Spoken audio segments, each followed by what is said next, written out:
जो हमने किया था वो फैक्टर अफेक्टिंग किया था और थोड़ा सा रेट लॉ के बारे में बताया था मैंने आपको। जनरली मैंने आपको क्या बताया था, आज हम करेंगे थोड़ा सा रेट लॉ से रिलेटेड कुछ न्यूमेरिकल्स और ऑर्डर ऑफ रिएक्शन के बारे में। तो जनरली मैंने आपको बताया था कि रेट लॉ क्या है, और आपको सपोज करो कोई रिएक्शन दे रखी है a plus b give rise to c plus d, इस तरह दे रखा है। हमेशा जो रेट लॉ है या लॉ ऑफ मास एक्शन है, दोनों ही किस पे डिपेंड करते हैं, कंसंट्रेशन ऑफ रिएक्टेंट पार्ट पे। तो जो सबसे पहले लॉ आया था हमारा लॉ ऑफ मास एक्शन, तो उसने क्या कहा था कि जो रेट ऑफ रिएक्शन है, ठीक है, वो डायरेक्टली प्रोपोर्शनल है किसके, molar concentration of the each reactant. अगर यहाँ पे कोफिशिएंट 2 है और ये 3 है, ठीक है, molar concentration of the each reactant and each raised to the power become equal to their stoichiometric coefficient in the balanced chemical equation। ये कहा किसने, according to law of mass action. पर जब हमने क्या करी स्टडी करी लॉ ऑफ मास एक्शन, जब हमने क्या करी, इसकी स्टडी करी, एक्सपेरिमेंटल स्टडी करी, और क्या देखा कि हमने क्या किया, कंसंट्रेशन ऑफ ए को हमने क्या कर दिया, डबल कर दिया। कंसंट्रेशन ऑफ ए को हमने क्या कर दिया, डबल कर दिया, और रेट ऑफ रिएक्शन भी क्या हो गई, रेट ऑफ रिएक्शन भी हमारी क्या हो गई, वो डबल हो गई। ठीक है, फिर हमने क्या किया, जो बी थी उसकी कंसंट्रेशन को भी क्या कर दिया, डबल कर दिया। एक बार तो हमने क्या किया, ओनली कंसंट्रेशन किसकी करी, ए की डबल करी। एक बार तो हमने कंसंट्रेशन क्या करी, ए की डबल करके देखी, तो उसमें देखा हमने रेट ऑफ रिएक्शन डबल हो रही थी। फिर हमने अगली बार क्या किया, जो बी है उसकी कंसंट्रेशन को भी डबल किया, अगली नेक्स्ट टाइम सिर्फ बी की, तो हमने देखा कि जो रेट ऑफ रिएक्शन है हमारी, रेट ऑफ रिएक्शन है उस पर कोई इफेक्ट नहीं पड़ा। तो फिर हमने इसके अकॉर्डिंग, एक्सपेरिमेंट के अकॉर्डिंग हमने इस रिएक्शन की क्या बनाई, एक रेट लॉ इक्वेशन बोल देते हैं इसको, रेट लॉ इक्वेशन बनाई, और उसके अकॉर्डिंग क्या देखा कि जो रेट आया है, ठीक है, वो जनरली किसके आया है, के ए पे, या ए को डबल किया तो रिएक्शन बी डबल हो रही थी। इसका मतलब क्या कर रहा है, वो रिएक्ट ऑफ रिएक्शन ए पे डिपेंड कर रही है, 1। जब हमने क्या किया, बी को डबल किया तो रेट ऑफ रिएक्शन पे कोई इफेक्ट नहीं पड़ा, तो इसका मतलब है कि जो हमारी रेट ऑफ रिएक्शन है वो बी पे इंडिपेंडेंट है। इसी रिएक्शन पे हमने स्टडी करी थी, और इसके अकॉर्डिंग जो मेरी रेट बन के आती है वो ये बन के आती है, जिसपे हमारी रेट ऑफ रिएक्शन क्या कर रही है, डिपेंड कर रही है। बट रेट ऑफ रिएक्शन इसके अकॉर्डिंग तो ये क्या कह रहा है कि भाई ए 2 टाइम्स, मतलब ए जो हम यहाँ पे सेकंड ऑर्डर दिखा रखा है, बी थर्ड ऑर्डर दिखा रखा है, मतलब इसपे इतना डिपेंड कर रहा है। ठीक है, तो इसका मतलब कौन सा फॉल्स स्टेटमेंट आई, ये वाली। तो हमारी जो रेट ऑफ इक्वेशन है वो किसके अकॉर्डिंग फॉलो कर रही है, इसके अकॉर्डिंग। तो हमारा सबसे आगे जो चलता रहा रेट लॉ इक्वेशन चलता रहा। तो इसी से हमने क्या किया, इसको जनरल टर्म में अगर हमने लिखा तो जनरल टर्म में क्या लिखा हमने कि रेट इक्वल टू के और ए की पावर अल्फा और बी की पावर बीटा, इस तरह से लिखा हमने। कुछ भी हो सकता है, क्योंकि वो हम तो जनरली एक्सपेरिमेंट करके देखेंगे कि वो ए पे कितना डिपेंड कर रही है। अगर वो डबल हो रही है, अगर वो 4 टाइम्स आता, ठीक है, तो इसका मतलब अगर रेट हमारी क्या आती, 4 टाइम्स आती, अगर यहाँ पे रेट डबल आ रही है ना, अगर हम लिखते 4 टाइम, तो इसका मतलब है कि यहाँ पर जो ए है अगर डबल करने पर, तो यहाँ पे इसका स्क्वायर आ जाता, क्योंकि अगर आप डबल करोगे तो रेट कितनी बन जाएगी, 4 टाइम्स आ जाएगी। वो आपको दिखाएंगे क्वेश्चन करके। तो इस तरह से जनरल हमारी इक्वेशन बनती है ये। तो इसी से हमने क्या किया, किसी भी रिएक्शन का जो ऑर्डर ऑफ रिएक्शन है वो फाइंड आउट कर सकते हैं, ऑर्डर ऑफ रिएक्शन। तो जनरल ऑर्डर ऑफ रिएक्शन कैसे हुआ, अल्फा प्लस बीटा, जितना भी सम आएगा इनका तो वो मेरा क्या बनेगा, वो ऑर्डर ऑफ रिएक्शन। और जो ऑर्डर ऑफ रिएक्शन है वो मेरा 0 भी आ सकता है, 1 भी आ सकता है, 2 भी आ सकता है, ठीक है, फ्रैक्शन में भी आ सकता है। क्लियर है या नहीं? और जो यहाँ पे जो ये कंसंट्रेशन है कितनी पावर डबल है ट्रिपल है वो नेगेटिव पॉजिटिव और फ्रैक्शन में भी आ सकती है। तो जनरली मुझे यहाँ से क्या पता चला कि जो रेट ऑफ रिएक्शन है वो हम एक्सपेरिमेंटल ही स्टडी कर सकते हैं, स्टोइचियोमेट्रिक कोएफिशिएंट से हम किसी का भी ऑर्डर ऑफ रिएक्शन या इस तरह से रिएक्शन नहीं बता सकते। ये तो समझ में आ गया। तो कल मैंने आपको क्या क्या कराया था, कल मैंने आपको ये चीज बता दिया था ऑर्डर ऑफ रिएक्शन क्या होता है, ठीक है।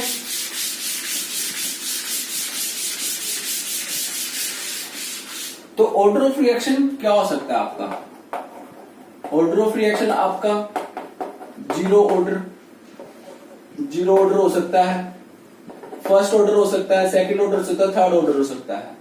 अगर जीरो ऑर्डर है इसका मतलब है कि आपकी जो रेट ऑफ रिएक्शन है वो क्या है, इंडिपेंडेंट है। वो क्या है, इंडिपेंडेंट है। किस पर, ए पे, बी पे, किसी पे भी हो सकती है। तो वो हम देख सकते हैं। इसकी कल मैंने आपको यूनिट भी निकालनी सिखाई थी। यूनिट किसकी, यूनिट ऑफ रेट कांस्टेंट। और रेट कांस्टेंट मैंने आपको बताया था कैसे निकाला था। ये जनरली आपकी जो रेट होती है, रेट ऑफ रिएक्शन किसके इक्वल होता है, के, ए और बी, और यहाँ पे उनकी जो कुछ भी पावर हो सकती है, अल्फा बीटा। तो मैंने क्या कहा था कि रेट कांस्टेंट को हमने कैसे डिफाइन किया था कि जनरली क्या होता है कि rate constant become equal to the rate of reaction when molar concentration of the each reactant is taken as a unity. अगर हम मोलर कंसंट्रेशन दोनों रिएक्टेंट की क्या ले लें, यूनिटी ले लें, तो हमारा जो रेट कांस्टेंट है वो बिकम किसके इक्वल हो जाएगा, रेट ऑफ रिएक्शन के इक्वल। तो यहां से हमने क्या बनाई थी, इनकी यूनिट्स बना के दिखाई थी आपको। यूनिट्स कैसे कि अगर आपकी यहाँ पे क्या रेट होता है, और रेट क्या होती है, आपकी कंसंट्रेशन होती है, ठीक है। और कंसंट्रेशन को आप कंसंट्रेशन अपॉन में टाइम होता है, ठीक है।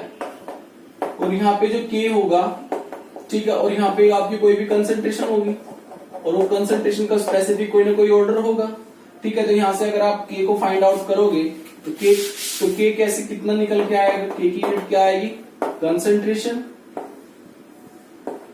ठीक है।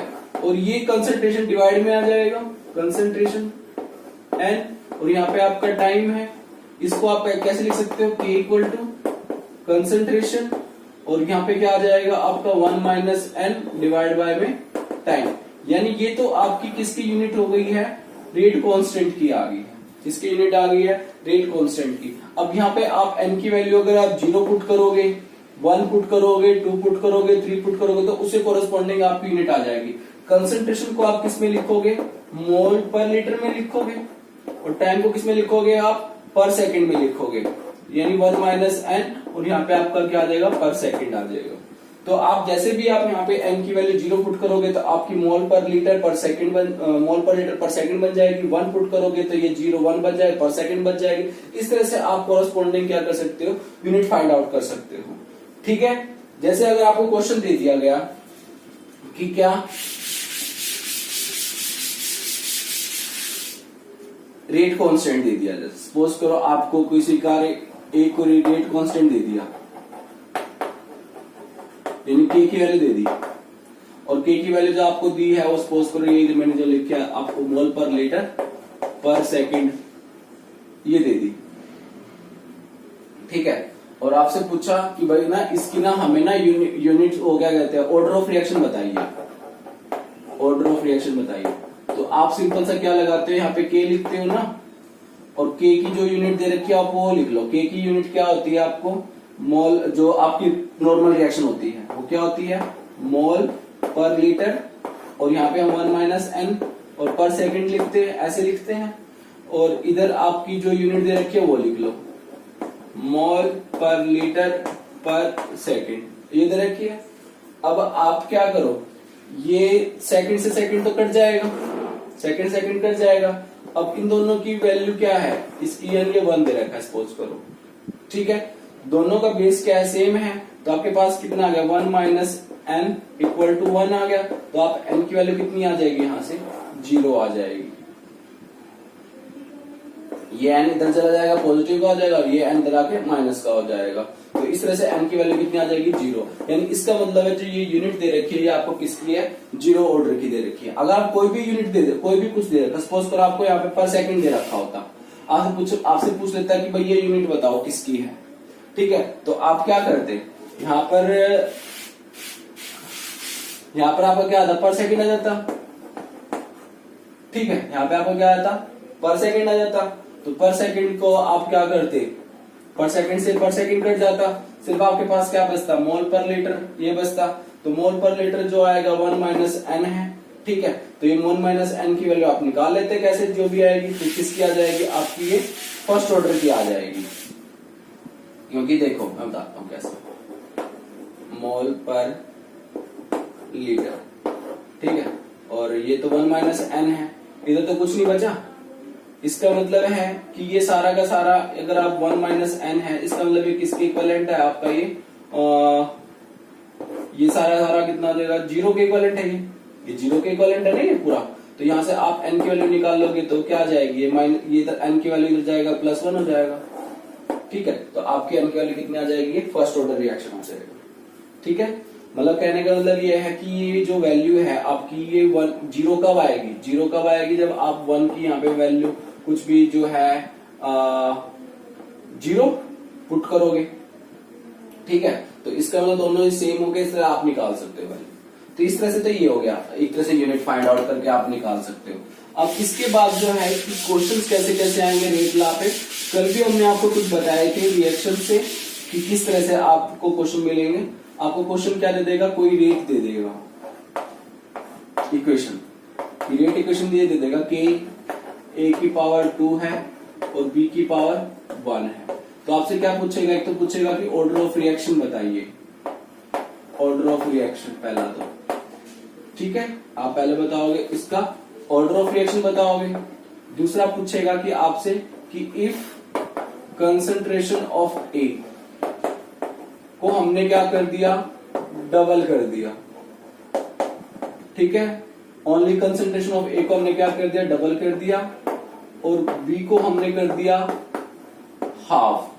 एक फैक्टर ये बता दिया उसने, कहता है कि व्हाट इज द इफेक्ट, अगर कंसंट्रेशन ऑफ ए को डबल करते हैं तो रेट ऑफ रिएक्शन पे क्या इफेक्ट पड़ेगा, रेट ऑफ रिएक्शन पे क्या इफेक्ट पड़ेगा। ठीक है, एक तो ये बताना है। फिर कंसंट्रेशन ऑफ बी को अगर हाफ हाफ कर दो, 1 बाय 1 बताना है, अलोन अलोन, ये भी अलोन है, ये भी अलोन है। तो पहले अगर हम फर्स्ट का केस स्टडी करें, इसका फर्स्ट क्वेश्चन मेरा ये है कि if concentration of A is double what is the effect on the rate of reaction. तो आप इस पे बी को हमने एज इट इज कुछ नहीं किया, तो रेट क्या बनेगी आप इसकी, ये इसको मान लो आप R1, ये आपकी R है, तो K, और ये A की पावर 2 और B की पावर 1 है। अब आपने क्या किया, A को क्या कर रहे हो आप, डबल कर रहे हो, तो K 2A की पावर इस तरह से हो जाएगा, और B को आपने नो चेंज। तो what is the effect on the rate of reaction, तो ये आपका R1 लगा लिया मैंने, R1 इक्वल टू K कितना हो जाएगा, ये 4K A स्क्वायर, ठीक है, और ये B1 हो जाएगा।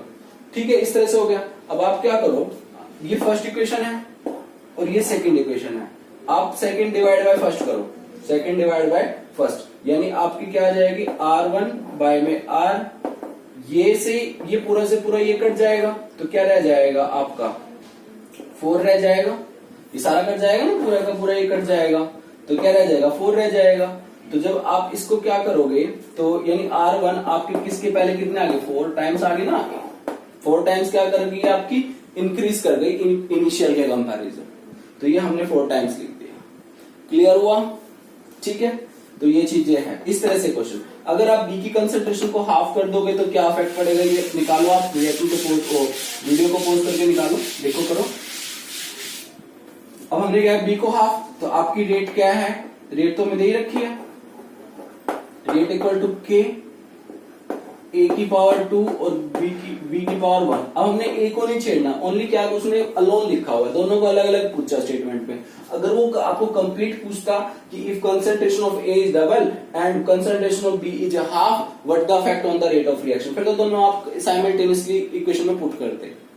क्लियर, बट अब हमने तो उसने अलग अलग पूछा है तो हम अलग अलग जवाब दे रहे हैं उसको। तो हमने क्या किया, रेट ए की तो उसने कुछ नहीं किया, ओनली इसकी हाफ कंसंट्रेशन को उसने क्या कर दिया, हाफ कर दिया, तो ब्रैकेट में तो 1 ही है तो 1 ही आएगा। ठीक है, तो जब आप क्या करोगे, इसको इससे डिवाइड करोगे तो कितना टाइम्स क्या करेगी, हाफ टाइम आ जाएगा ना, हाफ टाइम क्या करेगी, इंक्रीज कर जाएगी। यानी एक तरह से क्या कर रही है, डिक्रीज कर रही है ना कंसंट्रेशन। हाफ टाइम यानी पहले इंक्रीज, वन टाइम इंक्रीज थी तो क्या आ जाएगा, हाफ टाइम डिक्रीज कर जाएगी। तो यहां से आप इस तरह से कैसे करोगे, वही डिवाइड बाय सिस्टम करके, R1 बाय में R, ठीक है। तो ये सारा सिस्टम से ये सिस्टम कट जाएगा। R1 की वैल्यू आपके पास यहाँ पे क्या बच जाएगा, 1/2 इस तरह से बच जाएगा। तो 1/2 तो ये क्या हो जाएगा, यानी एक तरह से क्या आ जाएगा आपका R1 क्या आ जाएगा, हाफ टाइम इंक्रीज लगा लो, इस तरह से लगा लो। तो ये इस तरह से आपकी रिएक्शन जो है हाफ टाइम इंक्रीज कर जाएगी। ये लिखा हाफ टाइम, हाफ टाइम का मतलब पहले तो वन टाइम थी इंक्रीज, तो जब कमी हो गई है ना, तो कम हो गई तो डिक्रीज कर रही है, एक से तो कम ही कर रही है।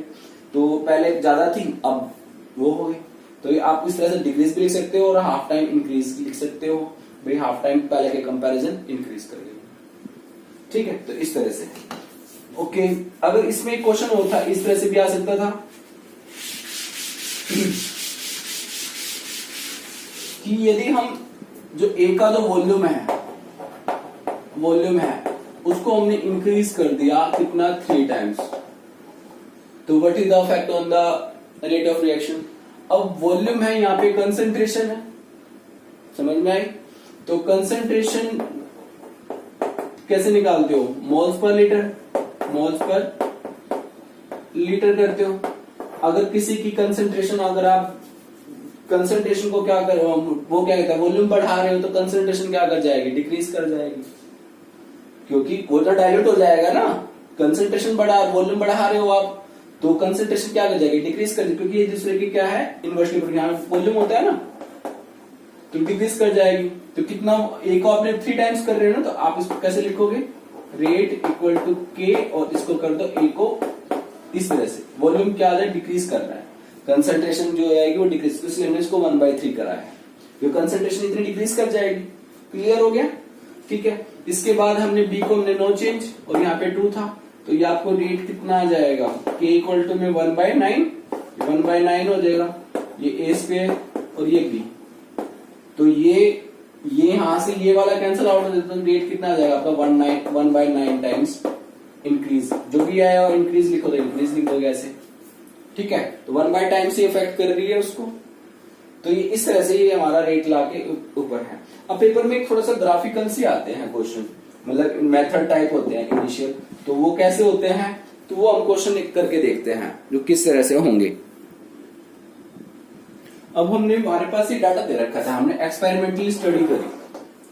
एक्सपेरिमेंटल स्टडी क्या करी है, रिएक्शन थी, हमने क्या किया, ए की कंसंट्रेशन इतनी, बी की कंसंट्रेशन इतनी, तो रेट इतना हुआ। फिर हमने ए की कंसंट्रेशन को तो एज इट इज रखा, बी की कंसंट्रेशन को इसके कंपैरिजन हमने डबल कर दिया, तो हमारी रेट ऑफ रिएक्शन डबल आ गई है। फिर हमने ए की कंसंट्रेशन को डबल कर दिया, बी की कंसंट्रेशन सेम रखा, और मतलब बी की कंसंट्रेशन को भी हमने क्या कर दिया, मतलब इसके कंपैरिजन डबल कर दिया, तो हमने देखा कि रेट ऑफ रिएक्शन भी डबल हो रही है।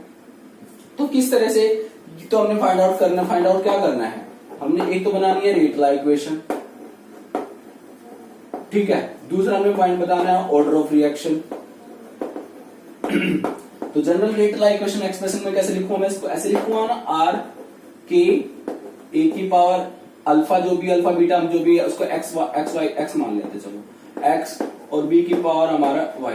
यदि हमें एक्स और वाई की वैल्यू पता चल जाएगी तो हम क्या कर देंगे, ऑर्डर ऑफ रिएक्शन निकाल सकते हैं। ओके, ये हमारी जनरल रिएक्ट ऑफ रिएक्शन थी, ये हमारी। इसके अकॉर्डिंग जो फर्स्ट रिएक्शन थी, हमने क्या किया, ये फर्स्ट रिएक्शन ये है और सेकंड ये है, यानी ये तो हमारी क्या है, कांस्टेंट है, ठीक है। और तो ये हमारी क्या आ रही है, रेट क्या, हमने फर्स्ट ये और ये इक्वेशन ले ली। इक्वेशन में हमने क्या किया, इसका R1 कितना बना, के 0.50, ये x, और b की पावर कितनी 0.50 y, तो हमें रेट दे रखी है, कितनी दे रखी है 1.6, सब में 10⁴ है, 10⁻⁻⁴। दूसरे का हमने क्या लिखा, दूसरे की हमें कितने मिले 3.2, हमने सबकी रेट लिख ली इस तरह से बना के, ठीक है, इक्वल टू के 0.50 x, और यहाँ पे कितना हो गया 1, 1.00 की पावर y। तीसरा हमने बनाया रेट कितनी होगी, सेम है 3.2 10 to power 4। हमने तीनों इक्वेशन बना ली इसके अकॉर्डिंग। तो यहाँ पे कितना आया, ये 1, यहाँ पर भी 1, और ये x और ये y। ये मेरी फर्स्ट इक्वेशन, ये मेरी सेकंड इक्वेशन और ये मेरी थर्ड इक्वेशन। अब यहाँ से हम तीनों इक्वेशन का यूज करके हम क्या करेंगे, x और y की वैल्यू निकाल लेंगे। ठीक है, फिर मैं आपको एक शॉर्टकट ही बताऊंगा। ठीक, अब हमने क्या किया, जिसमें दोनों सेम है ये वाले, इन दोनों का यूज किया। हमने क्या किया, सेकंड डिवाइड बाय फर्स्ट कर दिया। सेकंड डिवाइड बाय फर्स्ट करोगे तो 3.2 डिवाइड बाय में 1/6, और ये 10 to power 4 से तो 10 to power 4 कट जाएंगे। इधर से ये भी कट जाएगा, तो रह क्या जाएगा आपका, ये रह जाएगा। तो इसको आप कैसे लिखोगे, ये आपने ऐसे लिखा ना 1.00 डिवाइड बाय में 0.50 की पावर कितनी है, y है।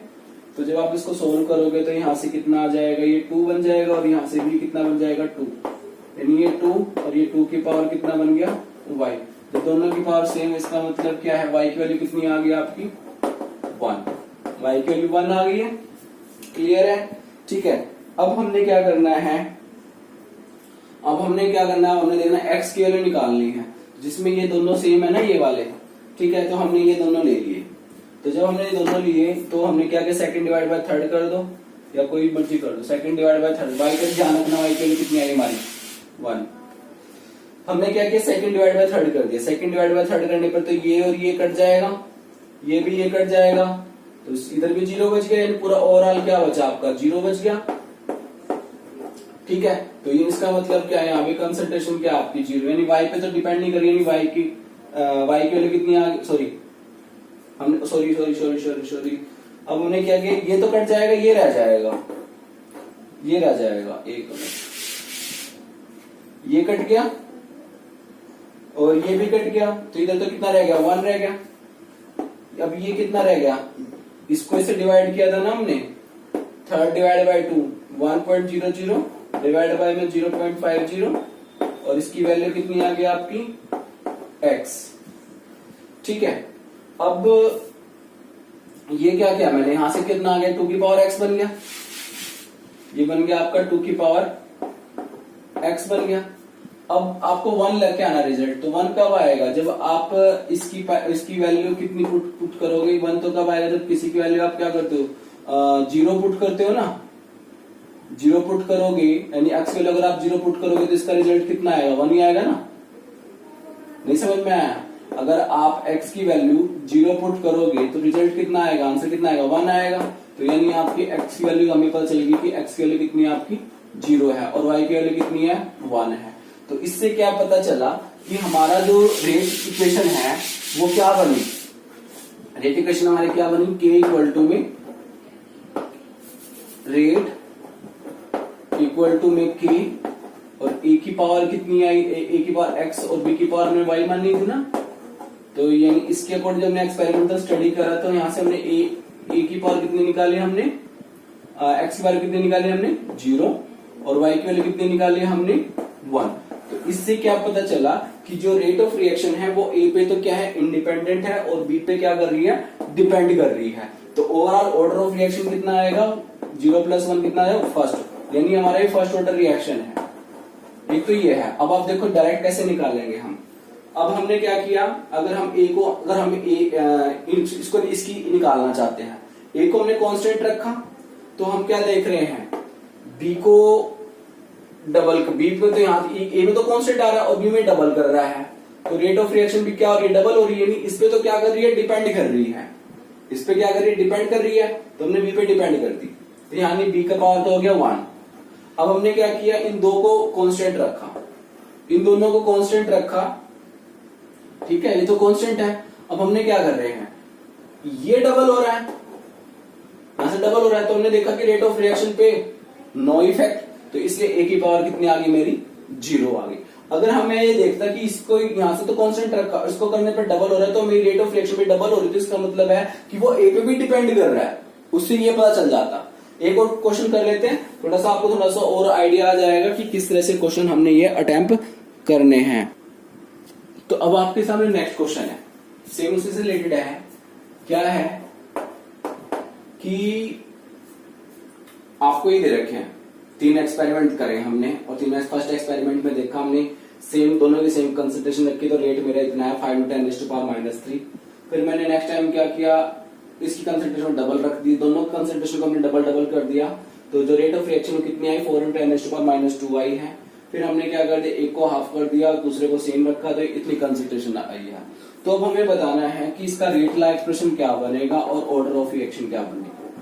ठीक है, अगर एक तो तरीका क्या है, सबको आप पहले तो किसकी फॉर्म में लिखो, इसकी फॉर्म में कंसंट्रेशन सबकी वैल्यू पुट करके ये आपकी इक्वेशन बन जाएगी, ये 3 इक्वेशन बन जाएगी। आपके पास कितनी बन जाएगी, 3 इक्वेशन बन जाएगी, फर्स्ट सेकंड और ये थर्ड, 3 इक्वेशन बन गई। बता रहा हूं सिर्फ आपने करना है।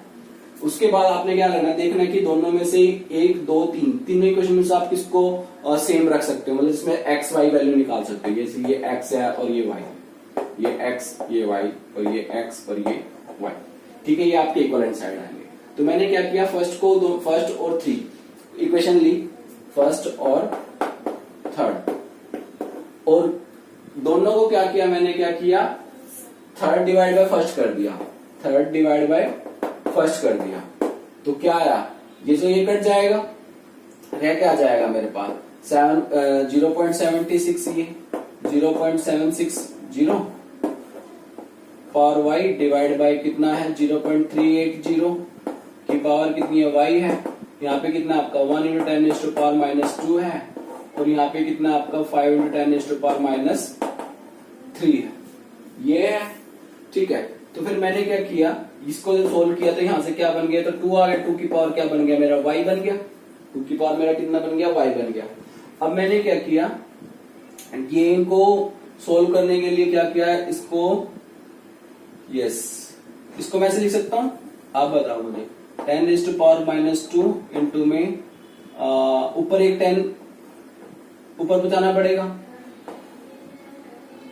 ऐसे लिख सकता हूं ना, क्योंकि 10⁻² की अगर ये नीचे आएगा तो 10⁻1 बन जाएगा, ऐसे बन जाएगा ना थोड़ा सा। तो मैंने 10⁻1 को ऊपर लिख दिया, वो ऊपर जाएगी तो पॉजिटिव चला जाएगा, तो इतना आपको समझ में आ गया होगा। अब मैंने क्या किया, 10⁻1 से 10⁻2 कैंसिल कर दिया, तो यहाँ मेरे पास क्या 5 × 2 बच गया, यानी यहाँ पे कितना आपका 2 की पावर कितना आ गया 1 आ गया। ठीक है, तो y की वैल्यू कितनी होगी, दोनों की वैल्यू सेम है, तो y की वैल्यू कितनी आ गई यहाँ पे 1। यानी हमें पता चल गया कि जो Cl2 है उसकी जो कंसंट्रेशन, उसकी जो Cl2 की तो 1 आ गई। ठीक है, Cl2 यानी Pl2 पे डिपेंड कर रहा है, इसका मतलब है। अब मैंने क्या किया, x की वैल्यू निकालनी है, हमने निकालनी है x की वैल्यू।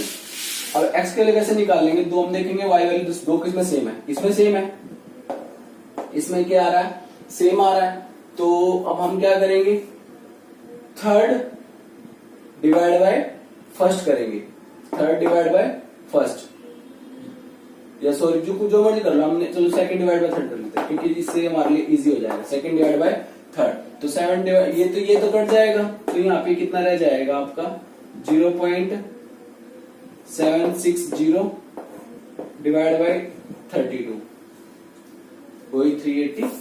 ठीक है, और ये इसकी पावर कितनी बन गई, तो x, और यहाँ पे कितना आपका ऊपर हमने 4 × 10⁻² लिया है, और यहाँ पे कितना आपका 1 × 10⁻² है। इसको आप सोल्व किया तो 4 आ गया, और यहाँ पे कितना आ गया 2 आ गया। ये 2 की पावर कितनी बन गई है x बन गया, और यहाँ पे कितना बना 4।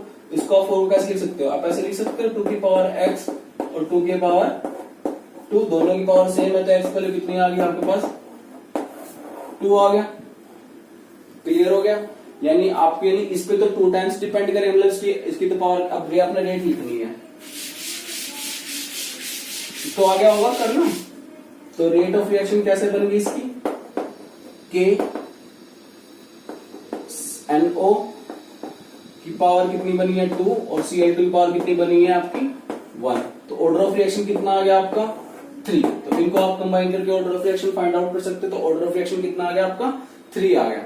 तो और शॉर्टकट से कैसे निकालते हैं, शॉर्टकट का वैसे सिंपल सही है, क्या है देखो, अगर आप इन दोनों को क्या कर, इस पे और इस पे तो कांस्टेंट है, और इसको करने से क्या हो रहा है, आपका 2 टाइम्स इंक्रीज कर रही है, मतलब डबल करा आपने, इसको डबल करा तो आपने क्या देखा कि यहाँ से यहाँ तक कितना जा रहा है, ये 5 से 1 पे आ रहा है, ये भी डबल हो रहा है, यानी इस पे डिपेंड कर रहा है, Cl2 पे डिपेंड कर रहा है, 1 आ गया।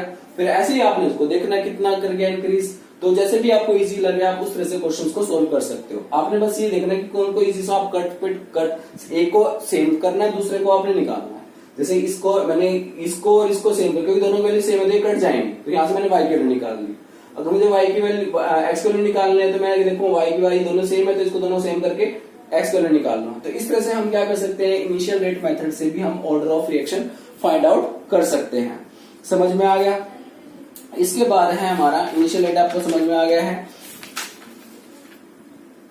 ओके, इसके बाद है मेरा मोलिकुलरिटी ऑफ ए रिएक्शन के बारे में हम बात करते हैं। मोलिकुलरिटी ऑफ रिएक्शन क्या है?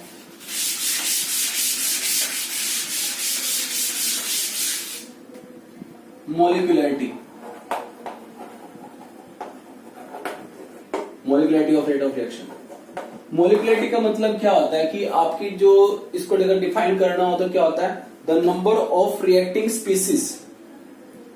ठीक है, the number of reacting species. Reacting species क्या हो सकते हैं, एटम, आयन और मॉलिक्यूल, जो आपको क्या बनाएंगे, प्रोडक्ट बनाएंगे, जिसकी उसके अंदर कितने नंबर ऑफ रिएक्टिंग स्पीसीज हैं जो कोलाइड होकर आपको क्या दे रहे हैं, साइमल्टेनियसली प्रोडक्ट की फॉर्मेशन दे रहे हैं, तो वो हमारी क्या होगी, मोलिकुलरिटी। उसकी मोलिकुलरिटी कितने number of reacting species collide करेंगे। अगर 1 कोलाइड कर रहे हैं तो 1 उसकी मोलिकुलरिटी हो जाएगी 1, यानी इसको बोलेंगे यूनिमोलिकुलर। अगर 2 मोलिकुलर आप उसमें कोलाइड कर रहे हैं तो उसकी मोलिकुलरिटी कितनी हो जाएगी, 2 हो जाएगी। बायोमोलिकुलर, ट्राइमोलिकुलर, ठीक है, इस तरह से निकाल सकते हैं। अगर इस तरह की अगर आपकी कोई रिएक्शन अगर आपकी एक स्टेप में कंप्लीट हो रही है तो उसको हम बोलेंगे एलिमेंट्री रिएक्शन। अगर आपकी रिएक्शन वही रिएक्शन अगर आपकी मल्टीपल स्टेप में कंप्लीट हो रही है तो उसको हम बोलेंगे कॉम्प्लेक्स रिएक्शन। तो इस तरह से हम इनका ऑर्डर ऑफ रिएक्शन कैसे फाइंड आउट करेंगे, ये बात ये आती है। अगर आपकी कोई मतलब एलिमेंट्री रिएक्शन है तो आप उसका स्टोइचियोमेट्रिक कोएफिशिएंट से उसका order of reaction find out कर सकते हो। कैसे? जैसे सपोज करो यहाँ पे आपके N2 + 3H2 give rise to 2NH3 है। सपोज करो ये रिएक्शन आपकी एलिमेंट्री रिएक्शन है जो एक स्टेप में कंप्लीट हो रही है। तो आपसे पूछा गया कि इसका ऑर्डर ऑफ रिएक्शन कितना है, तो ऑर्डर ऑफ रिएक्शन में आप क्या करोगे, इसका जो कोएफिशिएंट है इनको क्या करोगे, आप ऐड करो तो ऑर्डर ऑफ रिएक्शन कितना आ गया, 4 आ गया। H2 + I2 give rise to क्या दे रहा है, 2HI दे रहा है। तो कितने number of reacting species collide कर रहे हैं, तो 1 और 1 2, तो ऑर्डर ऑफ रिएक्शन कितना आ गया, 2 आ गया। ठीक है, 2NO + Cl2 क्या बना रहे हैं, 2NOCl बना रहे हैं। तो बताइए इसका ऑर्डर ऑफ रिएक्शन कितना होगा। तो आपने इस तरह से कंबाइन करके इनका कोएफिशिएंट, तो उनका ऑर्डर ऑफ रिएक्शन कितना आ गया, 3 आ गया। तो इस तरह से हम ये लॉ ऑफ मास एक्शन के अकॉर्डिंग तो फॉलो कर जाएगा। बट अगर आपकी कोई रिएक्शन क्या है, कॉम्प्लेक्स रिएक्शन में है, कॉम्प्लेक्स रिएक्शन क्या होगी, that reaction which take place in a multi. जैसे कि आपको पता है कि A + 2B give rise to C दे रहा है। ठीक है, अब वो क्या हो रही है, आपकी रिएक्शन कई स्टेप में हो रही है। जैसे कि आपको ये पता है कि C + O2 क्या बना सकते हैं, CO2 बना सकती है। ठीक है, तो इन्होंने क्या देखा, इसको इस तरह से करके देखा, C + ½ O2 क्या बनाया, CO बनाया, और CO + ½ O2 give rise to आपको क्या दे रहा है, CO2 बना रहा है। मतलब ऐसी रिएक्शन जो क्या हो, मल्टीपल स्टेप में कंप्लीट हो। तो फिर हम क्या देखेंगे, जोन सी रिएक्शन आपकी सपोज करो ये 2 रिएक्शन हुई है तो ये 3 रिएक्शन हो जाती है। तो हम देखेंगे कि जोन सी रिएक्शन आपकी रेट स्लोएस्ट स्टेप होगा, जोन सी रिएक्शन का स्लोएस्ट स्टेप यानी RDS, रेट डिटरमाइनिंग स्टेप होगा। तो हम क्या करेंगे, उसके कोएफिशिएंट को देखेंगे कितने कोएफिशिएंट उसके अंदर है, तो उससे हम उसका क्या निकाल लेंगे, ऑर्डर ऑफ रिएक्शन। तो अगर आप डेफिनेशन देखना चाहते हो उसकी मोलिकुलरिटी ऑफ रिएक्शन की क्या है, the number of reacting species, जो मैंने आपको बताया था, taking part in an elementary reaction. Elementary reaction क्या होगी, जो सिंगल स्टेप में हो रही है। ठीक है, the number of reacting species, कितने रिएक्टिंग स्पीसीज है, रिएक्टिंग स्पीसीज एटम, आयन और मॉलिक्यूल, जो क्या कर रहे हैं, taking part in a elementary reaction which must collide simultaneously in order to bring about a chemical reaction. जो मैंने आपको बताया था कि कितने नंबर ऑफ रिएक्टिंग स्पीसीज आपस में कोलाइड होकर क्या बना रहे हैं, प्रोडक्ट बना रहे हैं। तो वो रिएक्शन को उसको हम क्या बोलेंगे, उसकी मोलिकुलरिटी ऑफ रिएक्शन, वहां से हम क्या कर सकते हैं, फाइंड आउट कर सकते हैं। तो एलिमेंट्री रिएक्शन क्या होगी, that reaction which take place in a single step. ठीक है, तो उसको हम बोलेंगे एलिमेंट्री रिएक्शन बोलेंगे। ठीक है, जैसे कि अमोनियम नाइट्रेट है हमारे पास, अमोनियम नाइट्रेट का अगर हम डिकम्पोजिशन करते हैं तो हमें क्या मिलता है, अमोनिया प्लस में नाइट्रेट मिलता है। तो इस तरह की जो रिएक्शन है उसका अगर हमने निकाला, अमोनियम नाइट्रेट NH4NO2 है, तो जब इसकी डिकम्पोजिशन की गई तो डिकम्पोजिशन से हमें क्या मिला, N2 + में H2O मिला। ठीक है। तो इस तरह का जो ये रिएक्शन फिर कैसी होगी, मेरी यूनिमोलिकुलर होगी, क्योंकि रिएक्शन किसमें स्टेप हो रही है, सिंगल स्टेप में कंप्लीट हो रही है। तो ऐसी रिएक्शन को हम क्या बोलेंगे, एलिमेंट्री रिएक्शन बोलेंगे। ठीक है। 2HI give rise to H2 plus I2 decomposition reaction है। तो इसका भी ये भी क्या यूनिमोलिकुलर रिएक्शन तो नहीं है, पर कितने कोलाइड नंबर ऑफ मोलिक्यूल कितने हैं, 2 है। तो ये कौन सी रिएक्शन हो जाएगी, आपकी बायोमोलिकुलर रिएक्शन हो जाएगी। कॉम्प्लेक्स रिएक्शन मैंने आपको बता ही दी है, अगर जो आपकी मल्टीपल स्टेप में कंप्लीट होती है उसको हम बोलते हैं कॉम्प्लेक्स रिएक्शन। और फिर उनका हम देखेंगे कि कौन सा स्टेप आपका स्लोएस्ट स्टेप है। अगर 3 स्टेप में कंप्लीट हो रही है तो तीनों स्टेप में हम देखेंगे कि स्लोएस्ट स्टेप कौन सा है, वो आपको एक्सपेरिमेंट से पता चलेगा। ठीक है। फिर हम देखेंगे कि वो कौन से भी मॉलिक्यूल थे आपस में जो कोलाइड करवाए हमने, तो उसके हम क्या करेंगे, स्टोइचोमेट्रिक कोएफिशिएंट देख के हम तो उसकी मॉलिक्युलरिटी हम उससे बता सकते हैं। क्लियर है। इसके बाद है आपका जो है ये ऑर्डर ऑफ रिएक्शन जो है वो हम कल करेंगे, अदरवाइज वीडियो बहुत लंबी हो जाएगी। तो ऑर्डर ऑफ रिएक्शन में हम उसका कल ऑर्डर ऑफ रिएक्शन देखेंगे, 0 ऑर्डर, फर्स्ट ऑर्डर और सेकंड ऑर्डर। ठीक है। तो यूनिट्स वगैरह हमने कर ली है इनकी। ठीक है। हाँ, एक क्वेश्चन डिफरेंस आ जाता है मॉलिक्युलरिटी और ऑर्डर ऑफ रिएक्शन में, क्या डिफरेंस है। देखो ऑर्डर ऑफ रिएक्शन तो वो कभी भी मतलब ऑर्डर ऑफ रिएक्शन तो मतलब पॉजिटिव, नेगेटिव और ये फ्रैक्शन में हो सकता है, बट मॉलिक्युलरिटी कभी भी हमारी फ्रैक्शन में नहीं आ सकती। ठीक है। नेगेटिव भी नहीं आ सकती, मतलब always in whole number species देगा। It is a theoretical concept है और it is a determined by experimentally. कौन एक्सपेरिमेंट डिटरमाइन कर रहे हैं, ऑर्डर ऑफ रिएक्शन है। तीसरा है it can not be zero, कि जो मॉलिक्युलरिटी है वो कभी जीरो नहीं आ सकती, बट जो आपकी ऑर्डर ऑफ रिएक्शन वो जीरो आ सकती है। ठीक है। फोर्थ जो है it does not tell us anything about the mechanism of the reaction, ये कोई भी मतलब मैकेनिज्म ऑफ रिएक्शन के बारे में नहीं बताती। It tell us about the slowest step in the mechanism and hence give some clue about the mechanism of the reaction. कौन, ऑर्डर ऑफ रिएक्शन। जो ऑर्डर ऑफ रिएक्शन है वो आपको tell us about the slowest step बताएगी। ठीक है, in the mechanism and hence gives the some clue about the mechanism of reaction. It does molecularity के बारे में बात कर रहे हैं। It does not change with the change in temperature and pressure. वो टेम्परेचर और चेंज से उनका कोई चेंज नहीं होगा। ठीक है। बट ये it change with the change in temperature and pressure. तो मैंने आपको सिर्फ 4-5 पॉइंट बताए हैं। अगर मैं एक बार दोबारा से रिकॉल करूं तो मॉलिक्युलरिटी और ऑर्डर। मॉलिक्युलरिटी क्या हो सकती है, वो जो आपकी थ्योरेटिकल कंसेप्ट है, जबकि ऑर्डर ऑफ रिएक्शन कैसा है, experimental. Molecularity not be zero, but order of reaction may be zero. Third, जो molecularity है, it does not change with change in temperature and pressure, but order of reaction change with change in temperature and pressure. Fourth point हमने क्या बताया कि भाई जो order of reaction है, उस जो molecularity है वो हमें मैकेनिज्म के बारे में नहीं बताती, बट जो order of reaction है वो आपको स्लोएस्ट स्टेप बता सकती है। ठीक है। और मैकेनिज्म के बारे में बताती है। ठीक है। तो ये it can have integral value 1, 2, 3 इस तरह से बता सकते हो, बट जो ऑर्डर ऑफ रिएक्शन है वो आपको फ्रैक्शन वैल्यू भी देती है। तो ये सब हमारा डिफरेंस है ऑर्डर और किसमें आ गया, ये हमारा मॉलिक्युलरिटी ऑफ रिएक्शन के बीच में हमने ऑर्डर दे दिया है और क्वेश्चन रिलेटेड हमने आपसे बात कर ली है। इसके नेक्स्ट टाइम हम बात करेंगे कि इंटीग्रेटेड रेट लॉ मेथड है, 0 ऑर्डर, फर्स्ट ऑर्डर, और ये काफी इंपॉर्टेंट है, इससे न्यूमेरिकल्स भी आते हैं, तो वो हम नेक्स्ट टाइम करेंगे। तो नेक्स्ट टाइम जो है के लिए आप पहले जितना कराया गया है इससे रिलेटेड आप न्यूमेरिकल करें। बाकी थैंक यू, ओके बाय। और वीडियो को लाइक सब्सक्राइब जरूर करें और शेयर भी कर सकते हो आप।